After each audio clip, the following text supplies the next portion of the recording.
Located 12,800 feet above sea level in the desolate Altiplano of Bolivia, Pumapunku stands as one of the most intellectually jarring archaeological sites in the world. While neighboring Tiwanaku features traditional mud brick and mortar construction, Pumapunku is a sprawling field of machine-precise andesite and sandstone blocks that have confounded engineers and historians for centuries. Often described as the black sheep of archaeology, the site presents a collection of stone artifacts so standardized and geometrically complex that they appear more like industrial molded components than hand-carved relics. The most iconic features of Pumapunku are the H-blocks.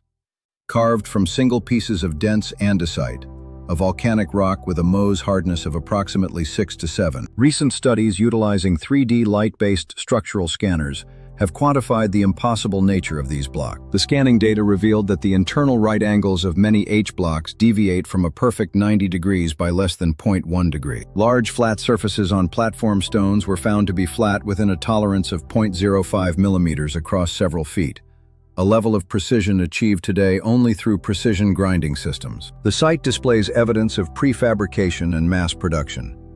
Hundreds of individual blocks share identical measurements and interlocking dovetail angles, suggesting a shared technical blueprint. This standardization is unheard of in other ancient civilizations of the same period, where manual tool marks and individual variations between blocks are the norm. At the time of Pumapunku's construction, the Tiwanaku civilization possessed copper and arsenic bronze tools. However, andesite is significantly harder than copper.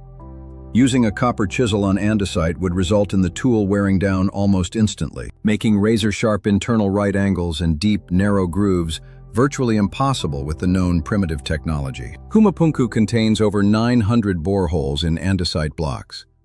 These are perfectly cylindrical, with some placed in equidistant rows along the edges of stones. To replicate these today, engineers would require high-speed diamond-tipped drills. The stone and sand methods used by other cultures leave tapered, irregular holes. Some researchers have noted that certain stones exhibit strange magnetic properties.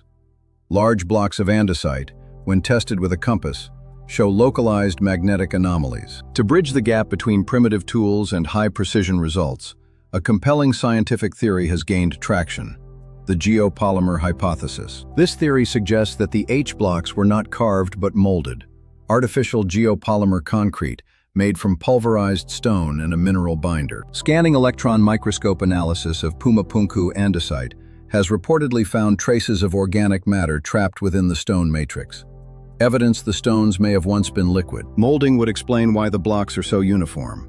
Ancient builders could have cast hundreds of identical stones using mold. The site was discovered by Spanish conquistadors in 1549.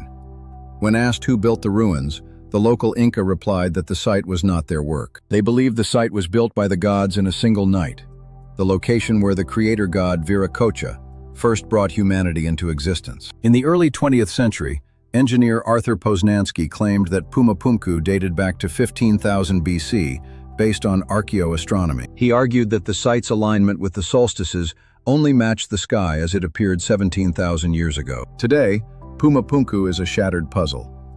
The site appears to have been destroyed by a massive, catastrophic event. Some researchers point to a possible ancient tidal wave from Lake Titicaca, or a massive earthquake that tossed 130-ton blocks like toys. The largest stone at the site is a red sandstone slab weighing an estimated 131 metric tons, transported from a quarry 6 miles away. Without the wheel or heavy draft animals, the mechanics of this transport remain one of the site's greatest speculative mysteries. Currently, the site is a UNESCO World Heritage Site, but only a fraction has been excavated, with many machine-cut chambers still buried beneath the soil. Whether it was a lost technology or a forgotten chapter of human history, the stones of Pumapunku remain silent.